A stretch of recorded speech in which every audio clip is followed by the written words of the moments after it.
Provo is on the verge of entering the nation's legal cannabis market, and in Salt Lake City, we think it's safe to say nobody ever expected this to happen.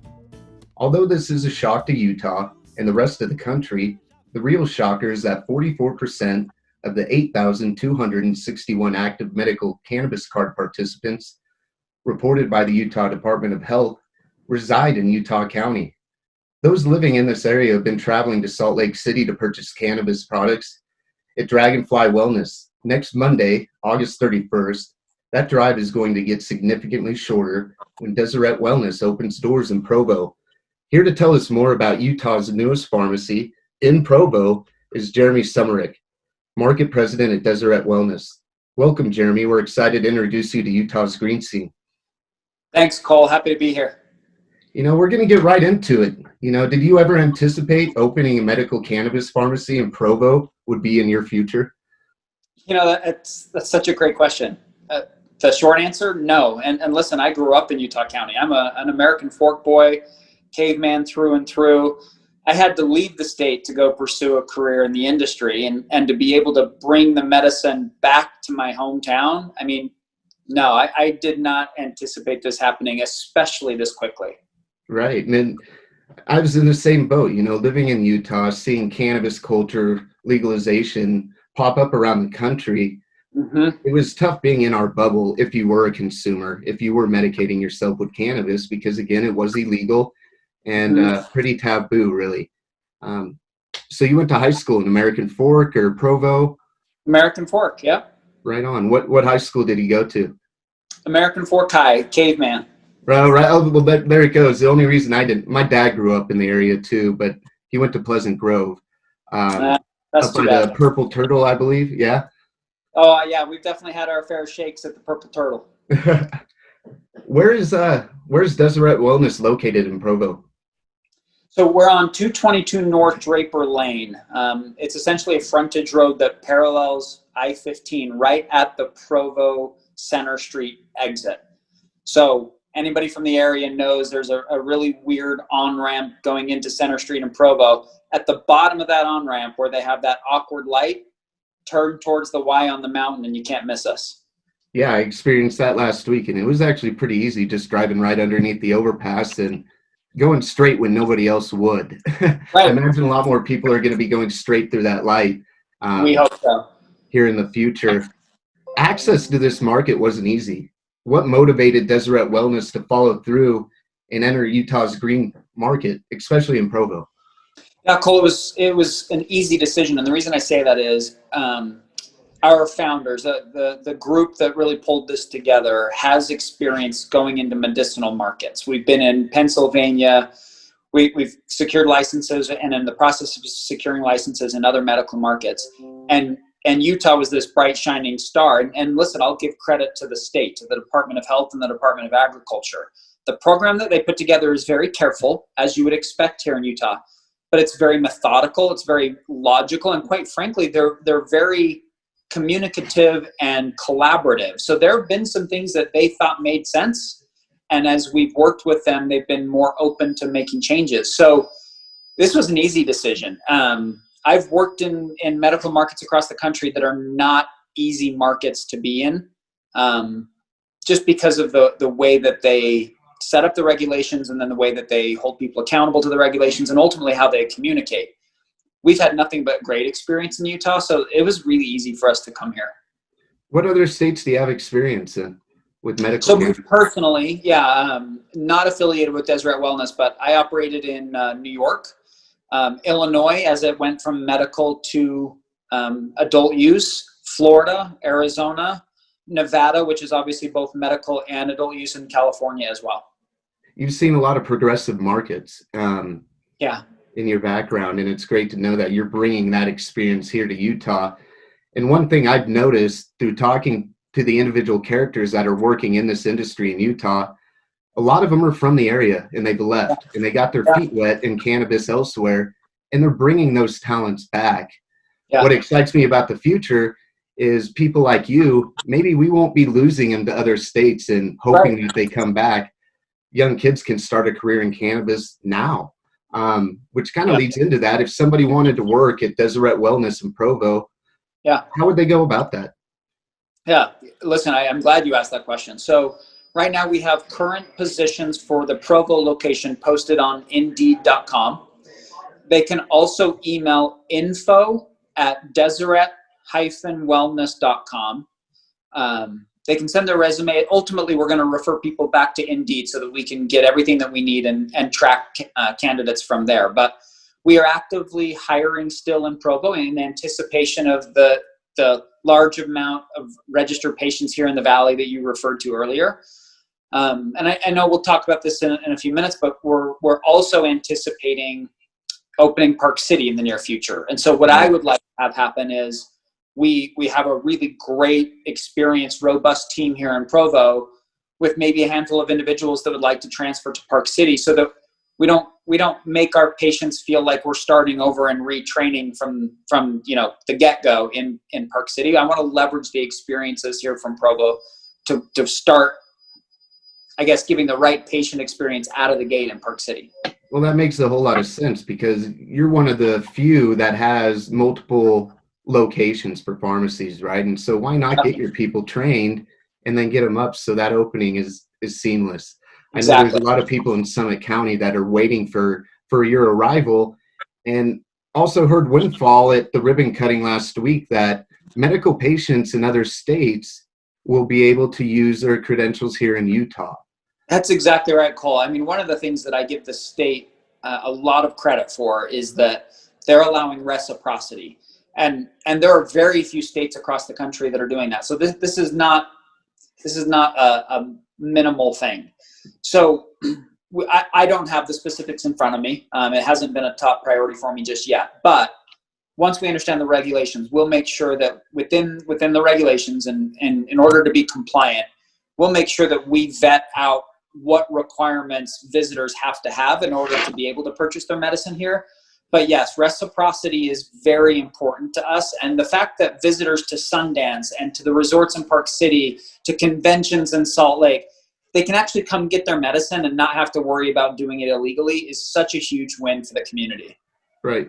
Well, and it's normalizing cannabis, in my opinion, because pharmaceuticals, any other medication, if you're out of town and you need it, I know there are some difficulties in that sometimes in certain scenarios, but if we're going to be calling this a medicine, we need to, treat it like the rest of the groups. Absolutely. But also in Park City, you brought up a good point. We have a lot of people that are coming in and out of town, and also the resort workers too, that are temporary workers that are maybe only in town for 3 months. Great point.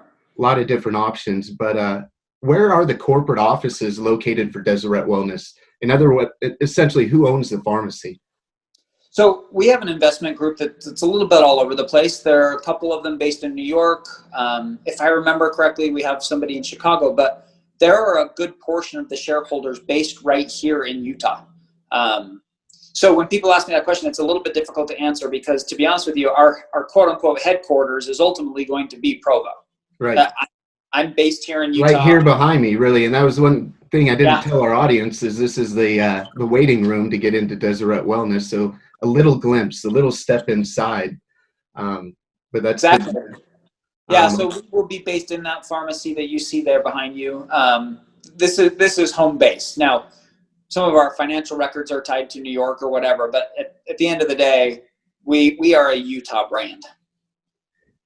I know it's not as easy as stocking the shelves and opening the front doors and starting business, especially with cannabis here in Utah. What have been some of the difficulties for you guys, other than COVID, really, the pandemic? Nothing's been easy right now. Yeah, if we're being really honest, this industry is a challenge, right? And there are still other important industries that are hesitant to work with us, right? So sometimes you have to jump through a few extra hoops to secure insurance or, communications and security companies, et cetera. And so, like I've always experienced in the industry, we've expected some curveballs like that. And then, of course, when you have an up-and-coming industry, you're going to experience product issues. So to your point, it isn't easy to stock the shelves because the growers are experiencing their own growing pains, for lack of a better term. And ultimately, they're trying to balance who gets product to make sure that we all can take care of our patients, all of this will smooth itself out over time. Those partners that I mentioned that are here in the state that we need to work with, they will realize that we're a good corporate citizen, just like any other, industry out there. So there will be less hurdles when we're trying to work with particular partners. The state is working with our POS system to allow API, which will allow us to offer different services to our patients. The growers will figure their stuff out, right? I mean, it just takes time. It's a plant. You got to grow it. You got to figure out how to sustain it. And ultimately, they'll get their processes nailed down. So a lot of it's temporary. And quite honestly, for those of us that are in the industry right now, Cole, we accept that challenge, right? I mean, if I wanted a path of least resistance, this is not where I would be, right? But let me come in, let me build those relationships, let me show people that what we do is a huge benefit to our patients. And over time, we'll break down those walls. If you're afraid of a challenge, I'll say it right now, don't join the industry. Right. Yeah, you're preaching to the choir on that. I talked to a lot of friends and people that I grew up with that find out I'm starting a cannabis publication in Utah, of all places. And so I know the struggle, even just setting up bank accounts. We had our QuickBooks account canceled last week because they found out that we were cannabis related. Yeah. We're a media group, but it just shows how difficult this whole industry is right now with, laws being different on a state level and a federal level. What kind of products? I know you guys are only operating a pharmacy, right? You don't have a grow license or a processing license. So your main focus is taking care of patients and making sure they get the products that are available in Utah. What products can people expect to find in your pharmacy on Monday? Yeah, you're absolutely right, Cole. Our only focus is taking care of patients. So to that end, we want to have great partnerships with the cultivars in Utah. And initially, we're going to be able to offer 4 different brands because that's who has product available. So we will carry Dragonfly product, Trike, Oak Ridge, and Zion Pharmaceuticals. On Monday, we will have a really good assortment of multiple intake methods, from flower to balm to vape and everything in between, and in multiple brands, so multiple edible brands, etc. Now, I think everybody in the state of Utah that's in the industry knows that product moves quickly. So we are going to have ongoing and constant conversations with all of the cultivars in the state so that we avoid some of the issues that Dragonfly had to deal with early on, right? They were the guinea pig in a lot of ways. But they were. Yeah, we're really excited that we're going to be able to offer the breadth and depth of assortment out of the gate. I honestly, Cole, didn't think that we were going to have the offering that we will. So I'm incredibly encouraged by it. And then I'm already eyeballs deep in having conversations about our next delivery, et cetera. So we're feeling really good about being able to have plenty of product for our patients initially. Right. We ran a story at Salt Lake City today, specifically talking about the growers trying to keep up with the demand that nobody really expected here in Utah. Right now, if you include the defense letters, we have over 14,000 people participating in this program right now. So I know you're going to take a lot of pressure off Dragonfly, Wholesome Co., and even Perfect Earth. And some business owners might look at that as a bummer, but really I think them getting some pressure taken off will probably help them operate a little bit easier.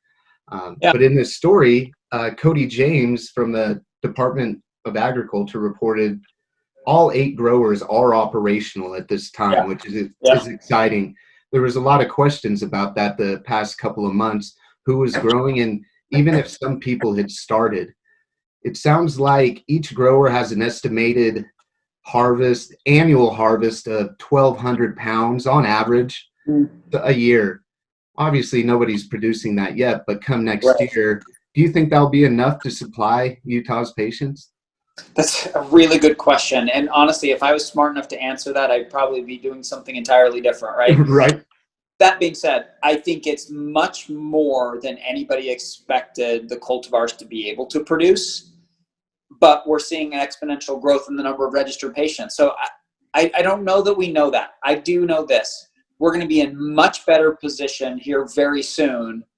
I would even argue that we're in much better position now than the state was 3 months ago, 5 months ago. Oh, easy.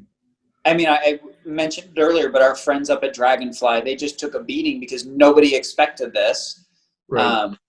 And now here we are talking about a ridiculous amount of product being available next year. So can I tell you it's enough? No. And quite frankly, I almost hope that it isn't, because what that would mean is that the state has really, truly embraced this. Yes. And the patients of Utah that are waiting for an alternative are ready for it. So running out of product is, as frustrating it might be, is a good problem to have, in that it tells us people need this. Yeah. And that's what we were telling some of our audience today, is demand is going to drive this program. Correct. And the way that demand is going right now, all signs point to this program probably expanding in the future.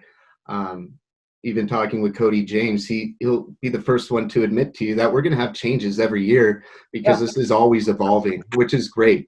But the participation is key. People that consume, they need to get their cards, one, to help the movement, but get things moving in the right direction. Tell me a little bit about your staff.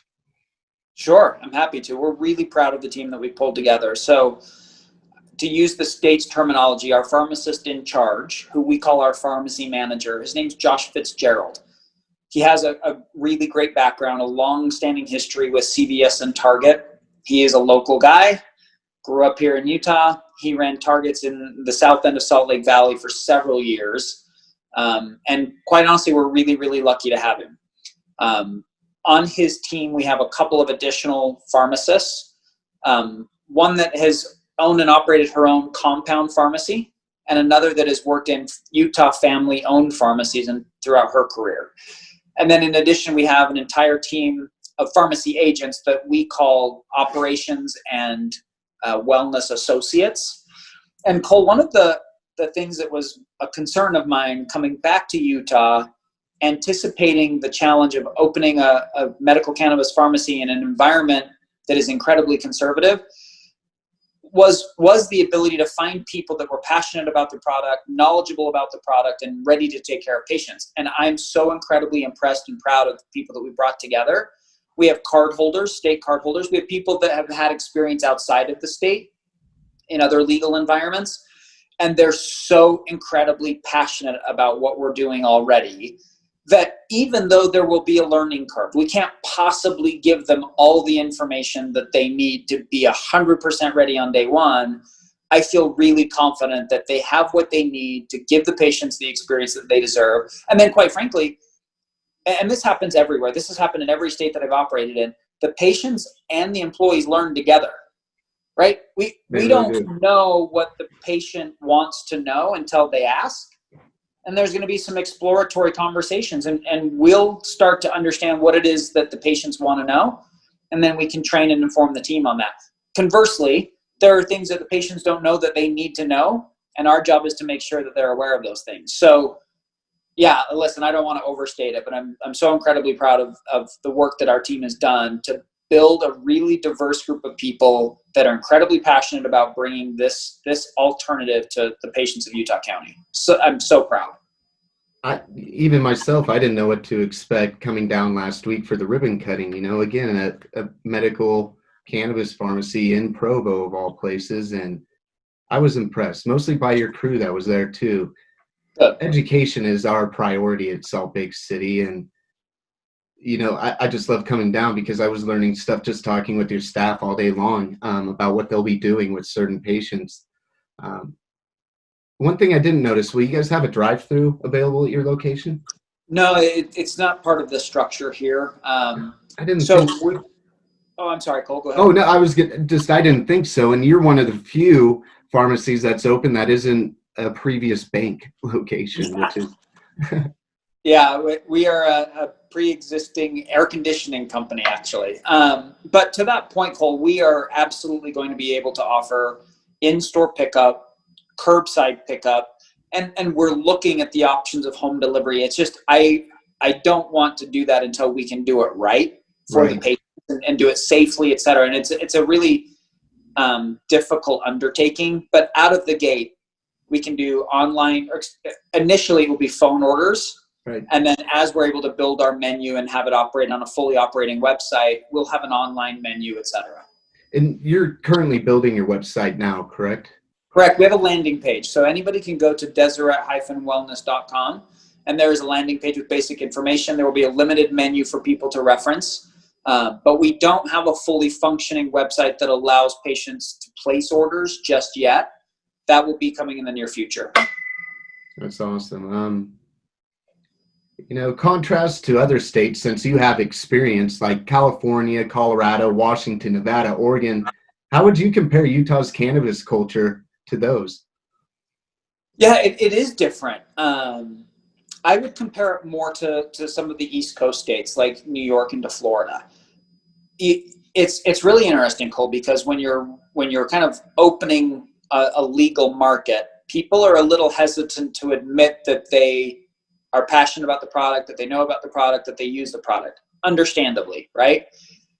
So as people are aware that we're opening and that Dragonfly has been operating and that people are accepting of it, it's been very interesting to see how the potential patients and the registered patients are so incredibly excited, but they do it they share their excitement very quietly, right? Let's be honest, it's not entirely socially accepted in Utah yet for a lot of different reasons, right? But the first step towards normalization is people being comfortable talking about it. And I very much am hearing those conversations starting with people you don't expect to hear it from. So that tells me that the people are ready, right? And we're going to see this evolution from socially unacceptable. I mean, listen, we can't have a conversation like this without recognizing that the church has such great influence over this area. They have publicly said in statements that they support people getting this medicine if they talk to a doctor and the doctor recommends it. All of those things help to normalize it. And so you're starting to, and I'm sure you're experiencing this as well, you're starting to feel that momentum build. It's early, but you asked me that question and all I can think of is this snowball that's kind of at the top of the hill. Yep. And all it's going to do is pick up momentum. And a year from now, these conversations will look very different. They will. And even in the past couple of months, the contrast is completely different about what we're talking about. The 14,000 patient participation is huge. But again, bringing this back up, 44% of them are in Utah County. What do you think the reason is for that? Nobody expected that, even with Dragonfly being the first pharmacy open in Salt Lake. Yeah, you're absolutely right, Cole. Nobody, myself included, expected that. And listen, this is only conjecture on my part. Nobody really knows exactly why, but I do think that there's a component of, people of Utah County have a little bit more of a, listen, I don't want to generalize, but I would say that it's a tough thing to answer because I don't think there really is an explanation. I've been trying to search it out, and I know we have a lot of cannabis activists that live in the Lehigh, American Fork, Orem area, but that still doesn't make sense to me that we're going to have that many numbers in a place we least expected it. So we can just leave it alone. And all it means to me is that we're moving in the right direction. Agreed. And I was trying to figure out a way to say it appropriately, but if we can show the passion around the medicine here in Utah County, that's an incredibly encouraging component, because I think everybody would have kind of expected the opposite, right? That Salt Lake is a little bit more liberal and maybe a little bit more prepared. And to see the stats is incredibly encouraging. So I appreciate you letting me off the hook, because it's such a nobody knows. There isn't a logical answer to that we've been able to determine yet. It's exciting for Utah, I know, but at a national level, it's huge. I think having a pharmacy in Provo alone shows other states that, well, if Utah's doing it, why can't we do this? Monday's going to come around eventually, August 31st. Mm-hmm. I'm fairly certain Provo won't burn down after you guys open, but we'll have to wait to find out. Yeah. What are the biggest pros with Utah medical cannabis in your opinion? And I know you have a lot here, but what I've found with talking to the individual players, people usually have something at the root that caused them to push cannabis, to go to join the fight, so to speak. It doesn't usually just because you consume, you know? Right. Do you have an underlying story that kind of led your fight? Yeah, for me, it was the realization that my retail career, although fulfilling and rewarding, wasn't changing people's lives. Right. And so for me to be able to be a part of an industry that truly changes how people live day in and day out, whether it's because they suffer from PTSD and now with our product, they're able to actually function in a normal life, or, hold down a job or manage their pain. I grew up selling t-shirts and then denim and then ultimately luxury handbags. And although people love to get those things, you can't convince me that it changed their life per se. So my why is being able to provide something that truly changes people's lives. And, I'll be honest, I wasn't familiar with the industry prior. I wasn't actually a user prior. It wasn't a part of my life in any way. And somebody that I respected immensely kind of opened my eyes to the opportunity to really do something much, much bigger than I had been a part of before. And listen, that's incredibly inspiring to me. I'd like to look back on my career and feel like I developed people, I helped them accomplish their goals, and I brought a product to the community that was much more important than a pair of jeans.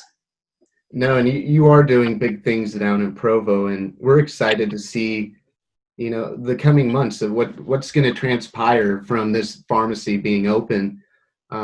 There's been a lot of talk about cannabis laws nationwide, even rumors that rec is coming by 2021.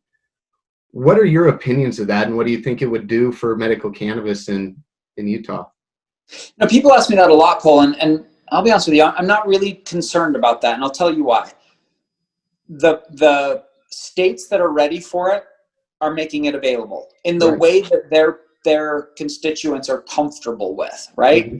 So in the state of Utah, they voted resoundingly to have medical cannabis. That's what they're ready for. Right. And so we're here to provide that in the context that makes them comfortable. There are other states that you could argue are more progressive or liberal or whatever you want to call it that have already transitioned to adult use, but they were ready for that. They were. My concern would be whether it's federally or whatever, if it was forced upon a group of people, a state, a community that wasn't ready for it, you could have some resistance there. You could actually have some really bad experiences. So I'm less concerned about what we do at the federal level and more concerned about just helping people understand that this is a product that actually enhances lives and it's non-addictive and all of the components that I'm sure all of your listeners are aware of. So I don't get hung up on that. Of course, someday I would love to have the stigma officially removed at the federal level, but that's not going to prevent us from doing what the people of Utah are ready for, and that's delivering a safe medicinal environment. And I agree with you 100%, mostly because Utah is a different community than the rest of the country, right? Right. The country is going to flip recreational whether Utah wants to or not. Sure. Utah is not in their concern. What excites me, though, and what you hit on is that we voted significantly yes for medical cannabis. And that's the perfect way to start for our community. It allows us to educate people. It doesn't throw it in their face, because I hate to break it to the green scene community, is that there's 65% of the people in Utah that may not agree with them about cannabis. So sure. Starting in Provo, this is big. So keep up the good work. What time are you guys opening up on Monday? Yeah, we'll be open at 11 o'clock in the morning on Monday. And we'll be ready. You guys are open Monday through Saturday, correct? Correct. 11 to 7, Monday through Saturday. All right, Jeremy. Well, we appreciate you sitting down with us today, and we will definitely see you on Monday. We'll have our crew out there to cover the big day. Excellent. So thanks again for sitting down with us, and good luck on Monday. My pleasure. Thanks, Cole.